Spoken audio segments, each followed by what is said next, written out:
about improving security with technology you likely own.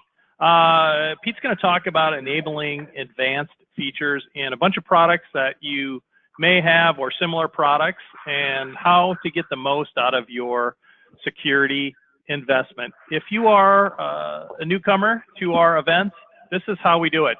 We meet productive in 1 minute, then we get right into the content, and from there it's active Q&A. If you have a question, utilize that chat feature. And Pete, I think today has 100% guaranteed any answer of any question. So he's feeling omniscient and omnipotent today, which is great. I mean, it's great to be all-knowing and all-powerful. It's what we like, and it's what we like from our security products. So we'll get that rolling. I think Pete is online. I can hear him in the background revving the engine, so he is keen to go. So before we turn it over to Pete, let's meet Productive in 1 minute. Who is Productive Corporation? Well, I'm so glad you took the time to ask, given the busy schedule that you have. Productive Corporation provides security solutions for mid-sized companies. We do the implementation. We can help you test and optimize everything from improving your security posture with security assessments to Active Directory security evaluation to implementation and optimization of the products that you have, which could be gateway or endpoint or encryption. We also offer a lot of content that we put out on our YouTube channel at productivecorp.com/content, as well as the live events and webinars that we're doing right now. The bottom line is we have a lot of resources to help you, whether it's implementation, assessment, licensing, or optimization services. We are here to help. And one of the ways that we do that is by putting on these educational web events. Now, Pete had been talking with some customers, and actually one customer who had requested, hey, you know, I own a lot of security products. I own a lot of security tools. Do I need to buy more? Can I just take advantage of what I have? And Pete said, well, hey, let me kind of take you through this. And that was the genesis of this presentation. It's been very well received when we've done it with individual customers. So well received, in fact, that we thought we would share it out to our broader audience. So I believe you're in for a real treat today. I'm going to be handing it over to Pete Greco, who, if you joined at the top of the broadcast, know is our VP of Sales and Technology, and, you know, omniscient and omnipotent. So let's have a warm virtual round of applause for O Squared, Pete Greco. Pete? All right. Thanks so much, and thanks, everybody, for hopping on today. We will hopefully make this quick and enjoyable. And yeah, to Todd's point, you know, that was some great questions from one of our longtime clients that really got us kind of thinking about some of the things that we have run into when we're talking to people who are calling us because they've had you know, had some kind of an attack or something get through, and plenty of times we're finding out that they really just don't have the right protection or enough protection. That for sure happens.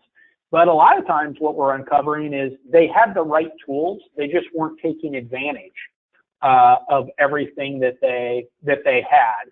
And I know that when they probably were trialing that and doing the demos and all this stuff, they probably saw a lot of features that they were planning on taking advantage of. And then once they made the acquisition, you know, business and life and fires all got in the way, and they never ended up taking advantage of some of the features that caused them to buy, you know, some of these various products. So we're going to take you guys through that, and hopefully you'll find this to be beneficial. We're going to start it off with the gateway.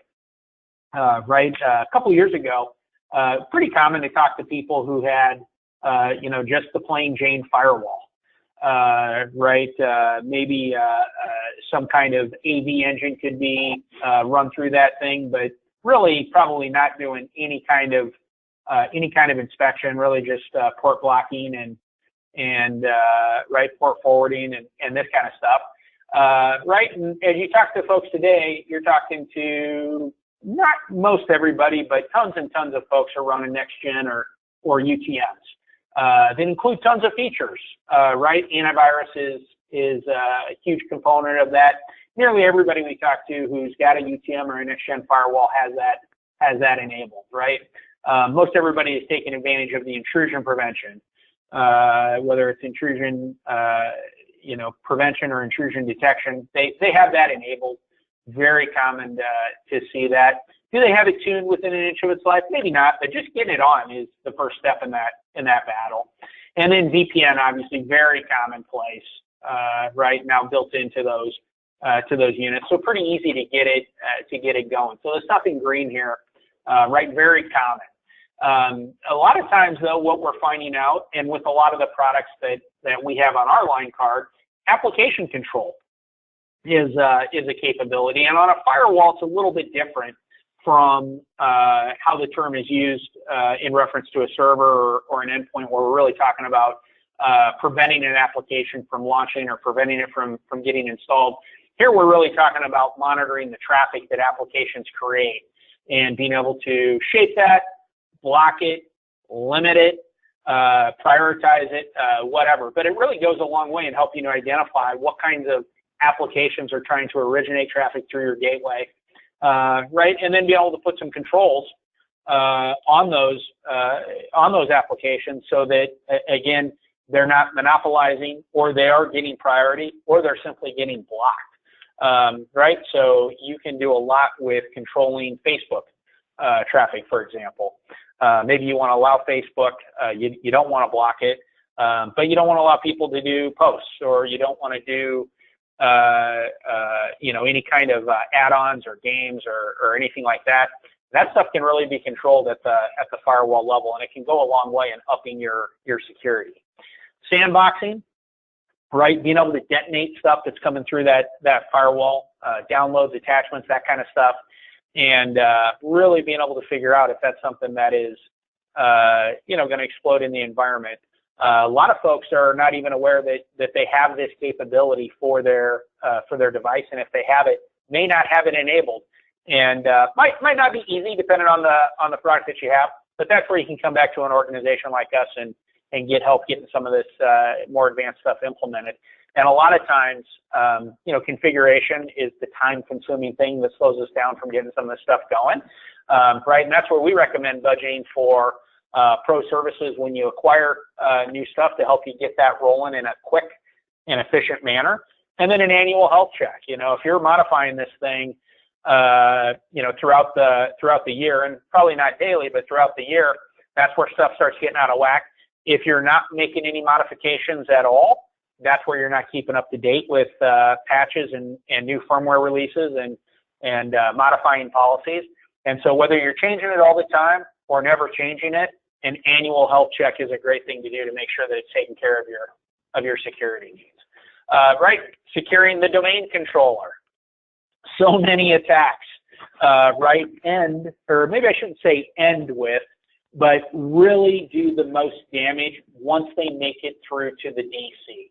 And they don't start with attacking the DC, right? How it begins is compromising an endpoint, and that can even be an off-network endpoint that comes back onto the network, right? They're harvesting credentials off of that machine. And so when we talk about that, what a lot of folks are thinking is they're getting that end user's credentials. But if you've ever logged onto that machine with your admin password, right, that credential is cached there, and they're getting that potentially in clear text or getting it in hash format and matching that up with the hash dictionary, and now they're in. Once they have control of the DC, they really have control of the environment. And if a DC gets compromised, there is no way to guarantee 100% remediation without a total DC rebuild. And we've done it for some small organizations where it was a pain. If you have 100 or a couple hundred users or more, it is impossible to do, right? And so on the DCs, what we typically see folks doing is running whatever their endpoint product is. They're typically getting an agent on there. Do talk to folks from time to time that don't run any protection on the DC. That is absolutely critical to get that on there. A lot of folks are grouping their users and really trying to stick with and maintain the least privileged access model. So that's absolutely important to make sure that if an account does get compromised, that they can't do much with it or it limits the attack, right? But what we don't see enough of is patching, right? We talk to a lot of folks who do not like patching the DCs because they're trying to ensure uptime, but tons of security vulnerabilities getting exposed all the time. And the longer you go without patches, the more likely you are to be suffering from one of those, vulnerabilities. If your DC is a physical machine, enabling device control is probably a part of your endpoint product. Why not get it turned on, right? No need to ever plug in a USB thumb drive or any kind of device into that DC. If it's virtual, right, you've probably got some automatic protections there, but if it's not, why not get that turned on, right? And then policy auditing and remediating any issues that you see with that thing, making sure you're staying on top of your GPOs, staying on top of all the policies that you're creating and setting up on that DC. And that even goes along with ensuring that your replication is working good and all kind of the infrastructure stuff that goes along with that goes a long way in securing the environment. And again, this is another thing we really recommend budgeting for some kind of assessment. You can do a specific AD assessment annually, or you could do more of a, I don't want to say all-encompassing. We do our assessments really customized for each environment, so it can encompass more, it can encompass less to meet your needs, right? But you always want to make sure that the DC is a part of that, looking for even just the low-hanging fruit, because that's what a lot of the attackers are looking for. And some of the more generic attacks are looking for that low-hanging fruit. So let's eliminate that stuff. And then limiting your domain admins. And a lot of us, myself included, right, get, I don't want to say lazy, but take the easy way out of giving the admin team full access versus really figuring out who has what kind of jobs and setting up their admin credentials to match what they need to do. This helps ensure that if an admin does get compromised, again, you're limiting the size of the attack. If everybody's a domain admin, you're in trouble if one of those accounts gets compromised. Right? So the next big fun thing to talk about, and I love this graphic that Todd built here, or acquired. I didn't really dive into where it came from. Built to acquire. Cool. Yeah, there you go. Unstructured data. Right? And again, folks are anti-malware, right? They're extending their endpoint protection to that file server, right? A lot of folks are doing file and folder encryption, right? The challenge that we have, though, is are we getting all of the data into those encrypted folders? That's not always happening. Are permissions on the rise? So folks who have switched jobs still have access to old data. Right, new folks coming in are gaining permissions.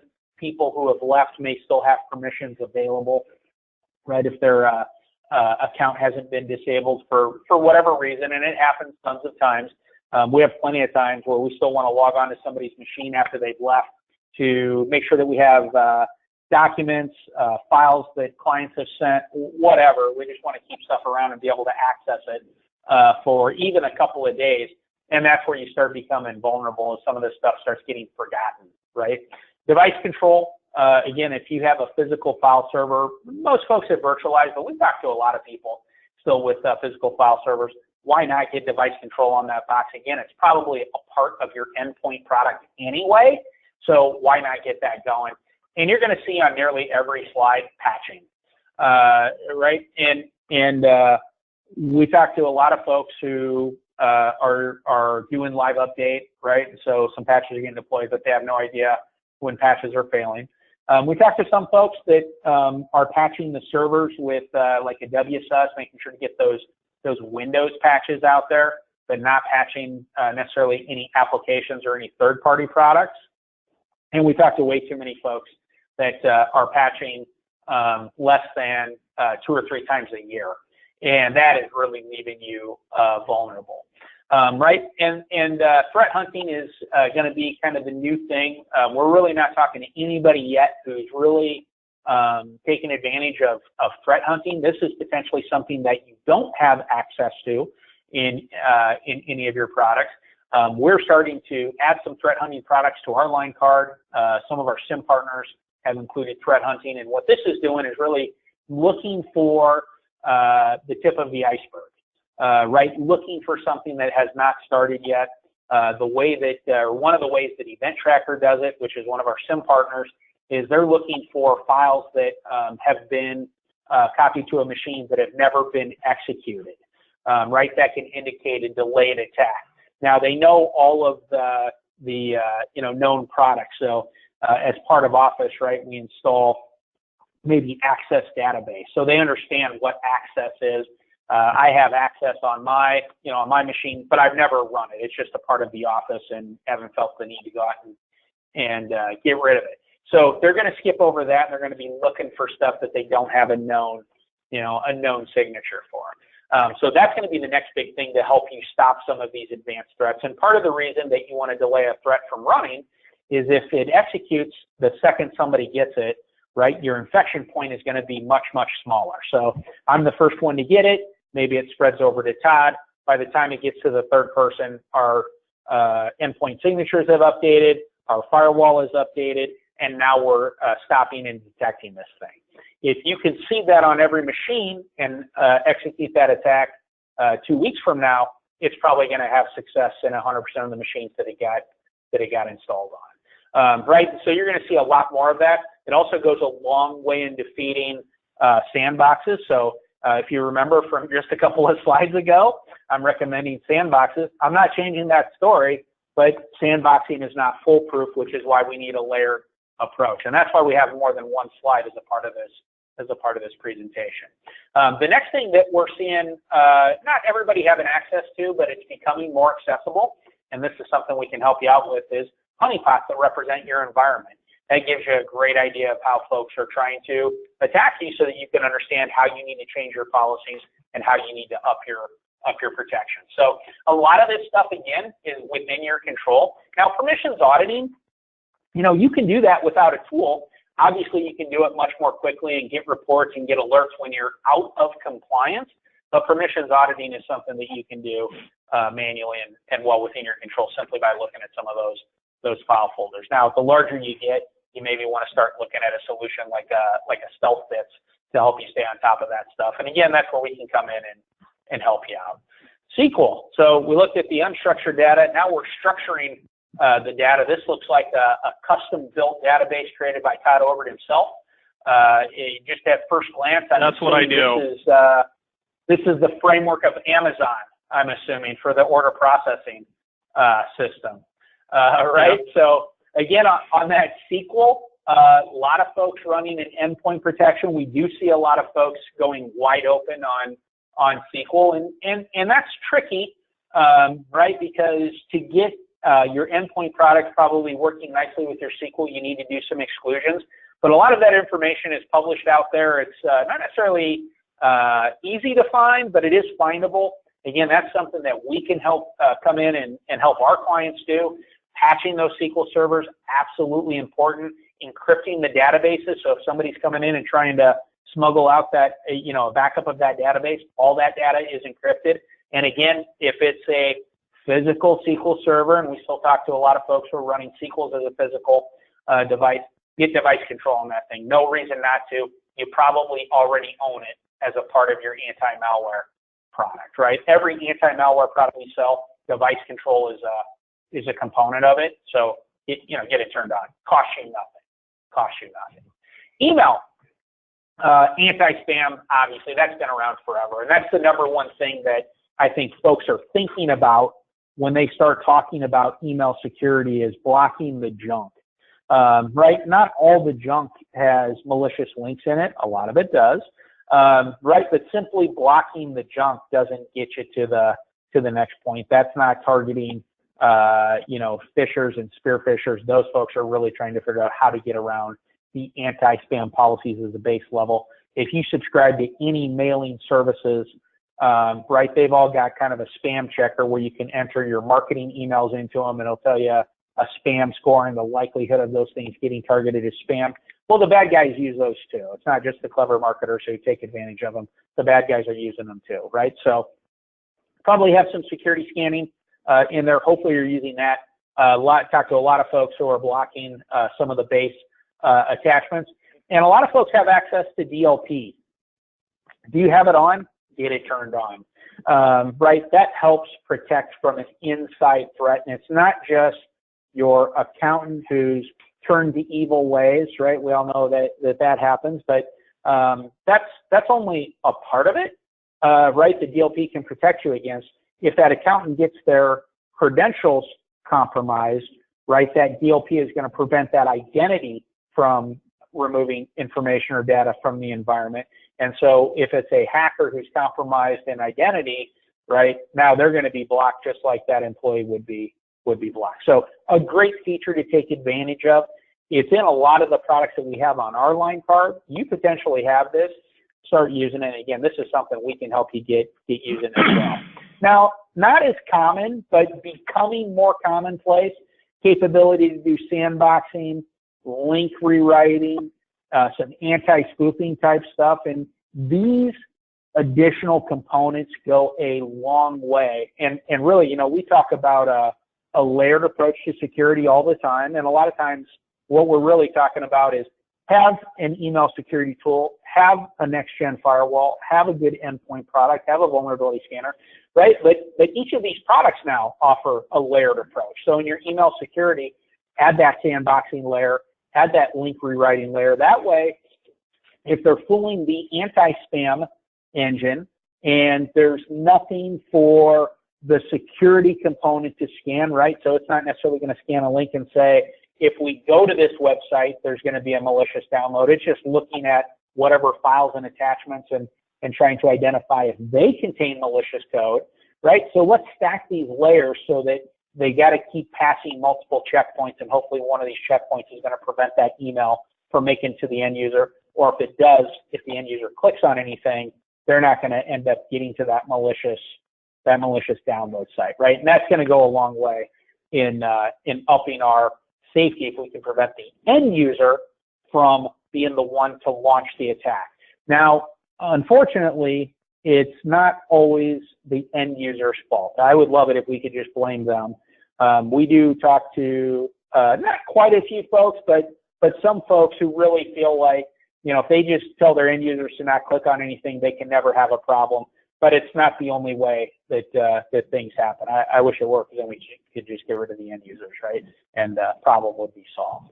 So we're talking about the end users. Let's talk about end users, right? So again, anti-malware, right? Everybody's got that on their endpoints and their servers, hopefully.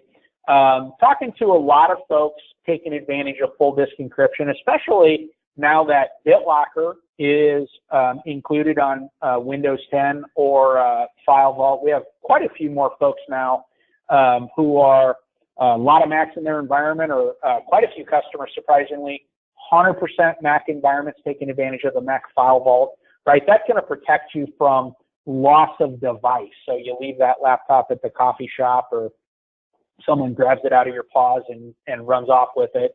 Right, as long as that thing is off, that data is encrypted. You can't do anything with it. You can't even reformat the hard drive without the encryption key.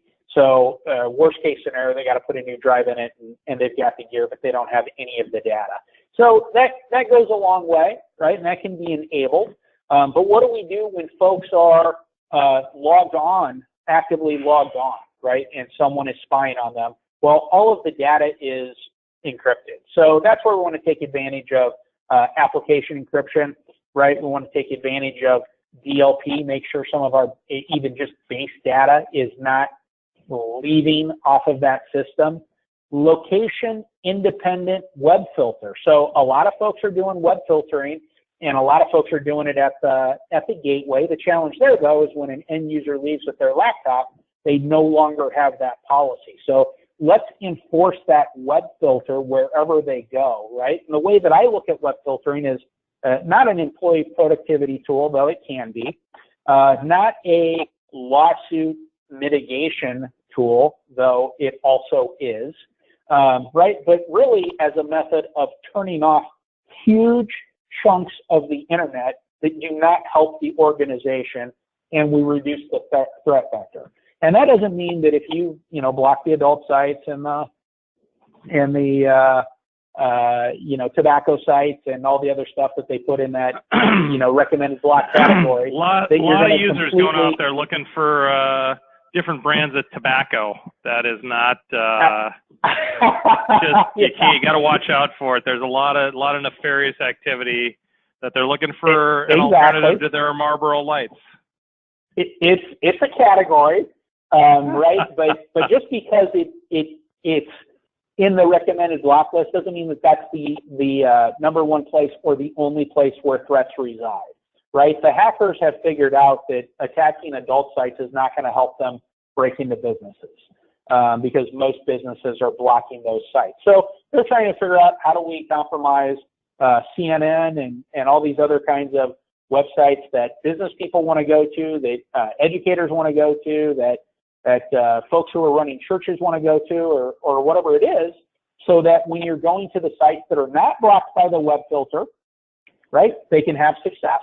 So you're really just saying, we're going to shut off part of the internet so that we have less stuff to focus on, right? And so a huge deal. Taking advantage of device management. So if you have laptops, if you have phones, if you have tablets that are coming to the environment, whether you own them or not, you got to have a policy that is taking care of those devices and mitigating your risk, or segmenting how they get onto your network so that if you don't want to control them, they're not actually touching anything that the organization owns, right?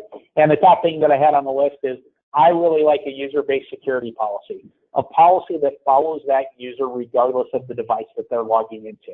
And a lot of organizations, right, everybody is just, they have one device that they log into, that's their device. But more and more organizations are having, devices in the conference room that an end user can go and access when they have a meeting, projectors and printers and all kinds of stuff. So have that policy follow them no matter where they go. Right, and there's still reasons to have device-based policies for lots of individual one-off purposes, but I like that policy to follow the end user. Patching is a huge one. We talk to so many folks who they've turned on Live Update, right, but they're totally ignoring Adobe, right, specifically Flash, Adobe Reader, tons of vulnerabilities. Acrobat's got some. Acrobat not quite as widespread as Reader and Flash. Right, but those are huge. Don't know where iTunes is installed. Surprisingly exploitable, even though made by Apple. I know it's hard for a lot of folks to believe, but it's true. Right, so getting on top of full system patching, and Todd shared with me a great article a while back that said, the easiest thing you can do to get your environment secure is get 100% patched. Right, and then he went on to say, if you're not fully patched, stop reading this right now and go patch. I thought it was just the greatest thing. And so I know that it's not necessarily easy to be 100% patched 100% of the time. And the larger and more complex your environment is, you've got to have testing and kind of a dev system where you can deploy this stuff, and even getting that built can be a challenge. But it's the number one way that threats make it through is leveraging vulnerable applications. And there are so many of them. There's no way to stay on top of it without a good patching solution. And the more that you do it, the easier it is, because you're not going back and trying to download a terabyte of patches for a Windows 10 machine, right? Threat hunting, extending to the workstation is a great idea. Application control, this is one of those things. You potentially already have this on your endpoint security product. Start using it even in a light format. We use it as a part of our endpoint product, and we haven't gone crazy and blocked every app that we could block, but we got rid of toolbars. We got rid of a lot of other basic stuff, zip tools. There's only one zip tool that can be used in our environment. We've eliminated browsers that we've never heard of, right? All kinds of stuff. device control, we don't have the requirement to really use USB devices except for a couple of instances. So we have that on. I can plug my USB device into any machine. Nobody else can really plug a USB in, and that's how we want it. And if you have a lot of work from home folks, you know, the thing that scares me the most with a couple of folks that we're involved with is they have a lot of work from home folks, and they have them buy their own gear, and they have no policy. They're really completely on their own to secure their environment and maintain their machine. You got to put a company issued machine at that location and be able to have some controls over it if you're going to give them access. Now, if they're an independent contractor and you email back and forth with them, but you really treat them like you treat your customers and your other business partners, that's one thing. But if they're really your employee, you got to be controlling that home office in not a dissimilar way from how you're controlling the workplace. Otherwise, that is a threat vector waiting to happen. And then public or free Wi-Fi, right? Just get rid of it. Now, guest access, and there's a lot of great products out there that can really help you put together nice guest access with rotating passwords or turns off at night. You know, if your business runs from 8 to 5, that guest access does not need to run past 5 o'clock or 5:30. Right? And if you want to be safe to make sure that someone's not working late with a customer, that they're going to be safe, right? You give it a couple hours, but completely eliminate it overnight, especially if you're in a densely populated area like we are. We're in downtown Minneapolis. We're in not the tallest office building, but a pretty tall office building next to a bunch of other tall office buildings. We can see tons of Wi-Fi. I mean, over 20, right? So you don't know who's in those offices, who's out in the hallway, who's sitting out front in their car. Let's get on top of it, right? Vulnerability scanning. Talk to tons of folks who are using a Nessus or a Qualys or a Rapid7 or one of these things, and have not actually figured out how to fully use it, have not gotten it fully deployed, have not tuned it in so that they're seeing the stuff that's important to them. Talk to a lot of folks who don't have anything here, who have zero visibility. And this is a great way to start figuring out a little bit more about what's going on. You can monitor endpoints and servers as well, and we definitely recommend it. But what about the stuff that's not those, right? How are you figuring out what's going on with switches? How many printers do you have that have a USB port on them? So we're talking about device control. How are we finding out about USB ports that are not attached to a Windows 10 or a Dell server or whatever, right?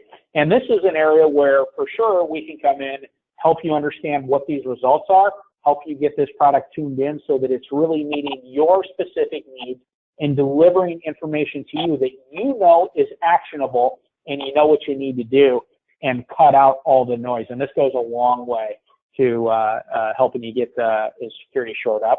And if you have compliance requirements, SIM is probably a requirement, right? We're not talking to enough folks that are even thinking about a low-end SIM tool to help them gain visibility and find out what's going on in those logs before it's too late, right? And so monitor everything, audit the auditing tools. We talk to people who are running a Nessus. Why wouldn't you want that rolling up to a master console alongside your other security and operational tools so that you can get the big picture and know how to respond, right? File integrity monitoring is a huge one. Threat hunting is coming into a lot of SIM products, and they have enough visibility to really do a good job on doing that stuff. You can bring in threat feeds so you can see threats in a different way than your endpoint security product or your next-gen firewall is seeing them. So it really helps you get more actionable data. And my favorite one here, right? Someone's working from home out of China. Can you identify that now or some other remote location? Right? You can if you're looking in the logs, but if you're not getting an alert to it, you're not going to find out that you've been compromised. Right? And then the cloud is its whole story. And I know we're running over time. Really, the challenge with the cloud space is, what are you using in the cloud? What are you moving to the cloud? How are you tying cloud services together with each other and then back to your environment? And this is where you really got to start thinking about the cloud authorized security broker space. And this is a brand new space, so this is a situation where probably you don't have a lot of tools. Yeah, and we're still trying to figure out what are all the things that people are doing so that we can help you attack it with different things. But for sure, if you've got an Azure or AWS environment, getting a firewall up there and keeping in mind, you know, Amazon is not securing you. Microsoft is not securing you. They're doing some stuff, right, to lock down the services. But if you create a public-facing server, right, it is public-facing. They're not monitoring that traffic. They're not helping you out. They're providing stability and reliability as far as uptime, but not necessarily a lot of threat protection. And so you're on your own, and that's where you need someone like us to come in and help you out there. All right. Sorry I went over time, everybody. Hopefully you found this interesting and informative. Yeah, I found it very interesting and informative. Thank you so much, Pete Greco, and thanks everybody for hopping on and hanging out for an extra few minutes. I think very valuable stuff. If you want to share this with your colleagues or review it, we will be posting this on YouTube shortly. So as for now, I am Todd Obert, along with Pete Greco, wishing you a fantastic balance of your day and week, and hopefully we'll talk soon. Thanks, everybody. All right. Thanks, everybody.